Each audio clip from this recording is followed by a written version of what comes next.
talk about a brand using its heart to help people hear better and how to identify people who fit the culture of your brand. On the Impact Brand Doctor podcast with Rich Kozak, check out these rich strategy nuggets that you can use right now.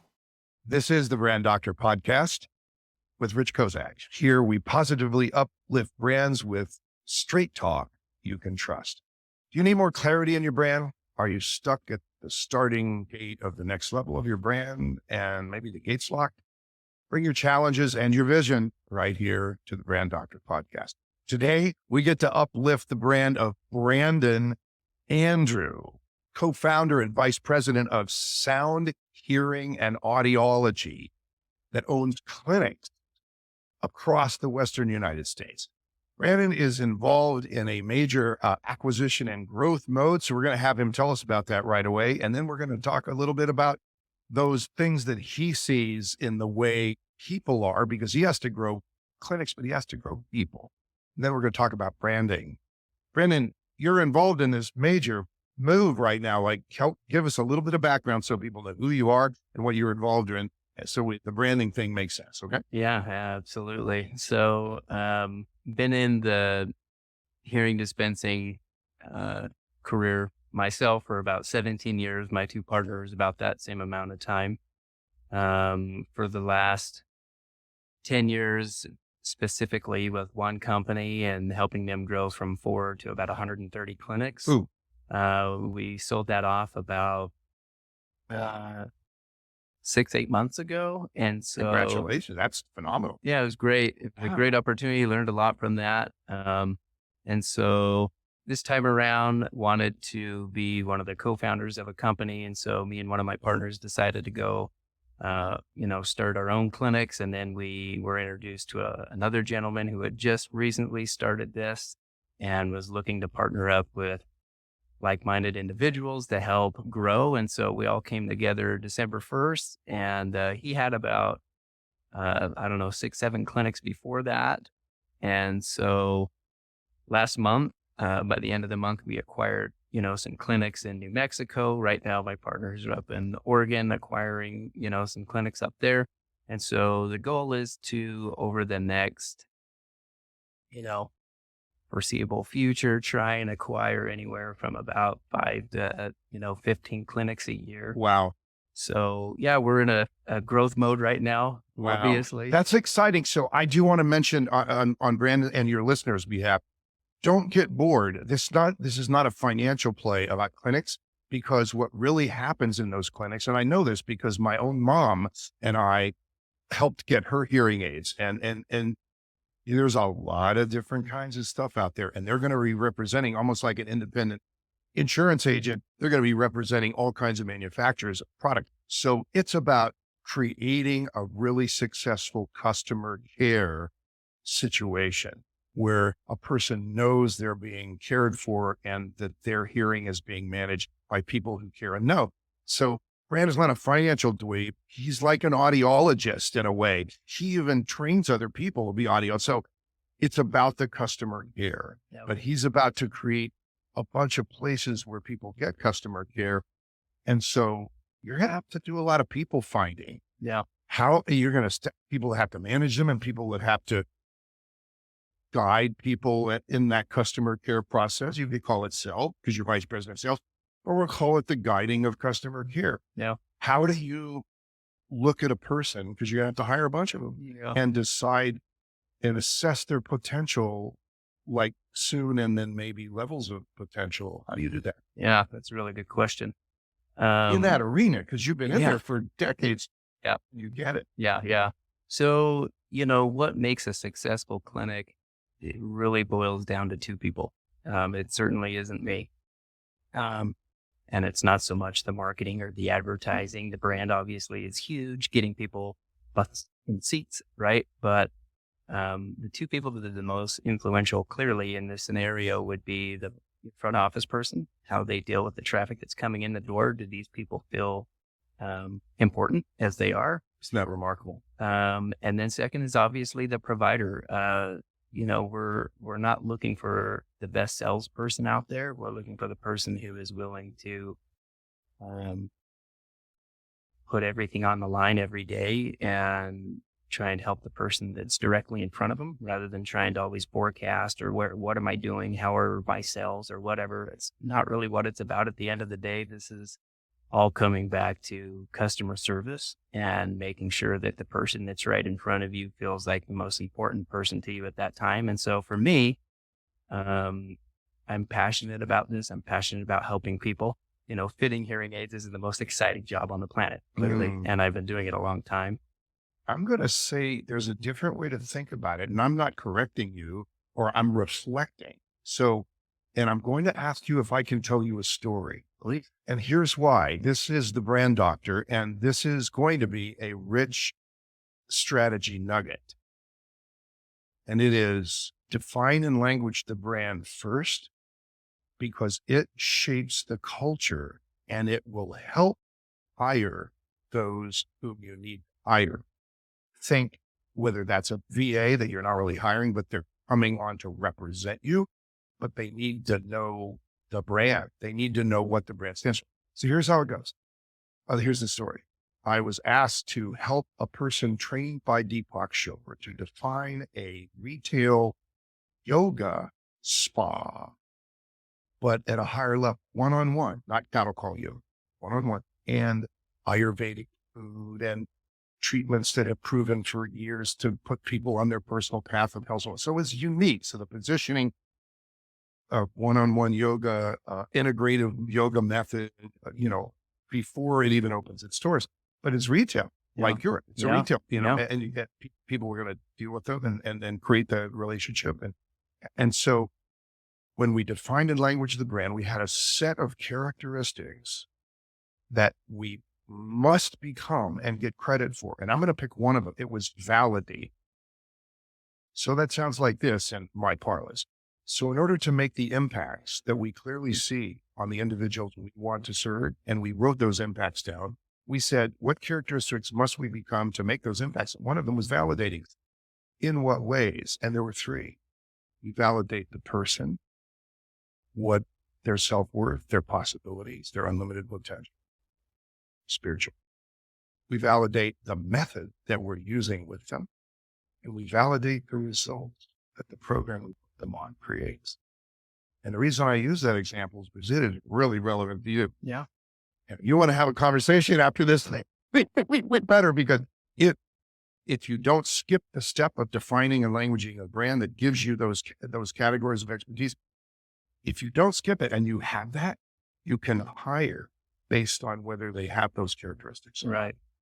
Welcome to your newest strategic nugget. Okay, so write that down, please. That is a rich strategy nugget that will serve you well, whether you need 3 VAs in 3 countries to do your business, or whether you're hiring hundreds of people because you have clinics all over the West United States. Wow. So what makes the difference between a person in these clinics, between a team that creates, $500,000 of sales and a team that creates $1 million of sales, and they have the same qualifications and the same background, but they run at different rate? What makes it? Yeah. You've seen it, and and I've done it. Inside. Yeah, I've done it. I think the primary difference comes down to being persistent, having consistency, and having integrity. I think those 3 things of, doing the same thing. And when I'm talking to our providers, it has more to do with taking the opportunity that's in front of you every time. And it may not be financially rewarding, but being willing to go and do it. And so, I quit, fitting hearing devices about a month ago. And up until that time, I had been in probably over 100 patients' homes. Oh, wow. To show up and fit them with the tech that they needed to hook up to their TV so that they could, enjoy watching something so basic and doing something so basic that all of us take for granted of, and being able to understand that. And so it's really cool that these devices, they can click a button, goes right from the TV into their ear. And a lot of times they have a hard time setting it up, even though it may or may not be easy. I took the opportunity to let them know that I did care, that I would show up at their house on my way home or whatever, and take care of that. That's remarkable. By the way, kudos to you. Well, thanks. That is, I understand your now persistence and the caring. It's the persistent caring, letting up like, Yeah. This is going to be successful. Yeah. I think a lot of times, having been in sales, both of my parents were entrepreneurs in sales. My dad would always say, if you're not willing to give world-class service to everybody that walks in front of you, you don't deserve to be in that situation. My dad passed away just about 4 years ago. And, that whole comment of persistence, consistency, and integrity, that came from my dad. That being said, I think that's why he was successful in his own way and not always financially. But at the end of the day, we were talking about before this podcast started, being a man of faith. I think when you're willing to say and do the things that need to be said, and especially in this industry, telling people the things that they need to hear, maybe not what they want to hear, lets them know that you're there for them. You're not there for the acquisition, of the sell. You're there to help them out at the end of the day. So it's important. I'm actually not here to feed you language, but I will tell you, I believe this belongs on your desired brand triangle. So here's another strategic nugget. Okay. When the founder of the brand has certain characteristics that bring them joy or are a huge part of them, and you know who I'm talking about you, who's ever listening, make sure that your brand is congruent with those things, because if it's not, you'll always be in conflict. So here's one for you, Brandon. Doing business with a servant's heart. You're a man of faith. Just talk to me about the diligence and persistence of caring. But doing business with a servant's heart takes it to another level, takes it to a higher level. This is the brand doctor. And it'll make all the difference in the world and higher based on that criteria. Yeah.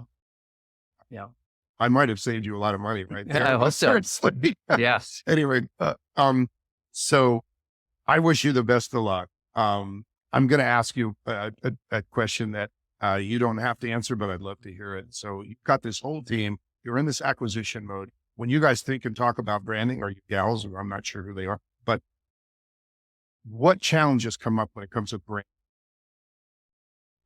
That's another great question. Seriously, because it could be anything from what do we call it to, how do we position to charge what we're worth, or what's our, what are those challenges? Yeah. Because I want to hear them, man. I've been doing this for 46 years and there are solutions all across the board. Yeah. You got to do things first, not last. Yeah. So in our industry, it's difficult because in almost any other product that you are selling to the public, nowadays we're looking at TV or we're looking at the internet.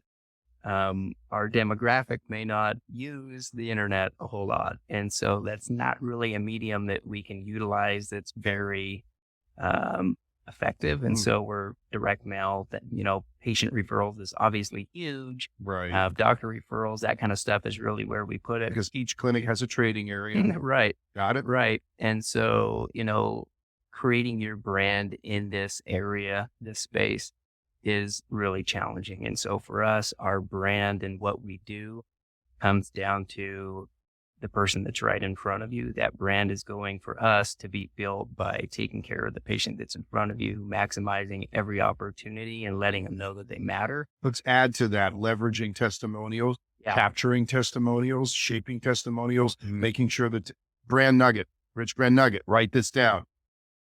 Make sure your testimonials include the characteristics you must get credit for to make your impacts. People don't do that. You can write testimonials in advance and have people step into them. They can say what they said, and this is what I heard you say. Can we use that? And I'll say, sure. Write that down. It's absolutely critical. And so a testimonial-based strategy, let's say you're using direct mail. If those testimonials aren't on that direct mail, you have lost the opportunity to use their voice, not your voice. Yeah. Don't use your voice. We're the best thing since sliced bread. Use their voice. And those important caring, diligence, understanding, second mile, came to my home, all of those wonderful things to position you, because the answer to the question, why them? It's answered quickly. Yeah, How's that? that's great. Oh, we're going to have some fun. I wish I had you a lot longer, but we don't. Today, we've lifted up the brand journey, at least began, of Brandon Andrew, who is the vice president of sales and the co-founder of hearing aid, Brandon, of Sound Hearing and Audiology, which owns clinics all across the Western United States. And we've gained some insight into defining and languaging the brand and its culture before the brand opens its mouth, so that everything that the brand says and does is congruent with what it needs to get credit for to make its impacts, and using what's in the heart of the champion, what's in the heart of those who found the brand, to make sure that the brand is uniquely different. In this case, doing business with a servant's heart. What a blessing. This is the Brand Doctor podcast, and we, from our heart to yours, we really want you to follow and subscribe to the Brand Doctor podcast. I want you to hear the other episodes where you'll find sound, rich strategy nuggets and action items that you can do right now. And remember, now is the time to define the brand you will become. This is Rich Kozak.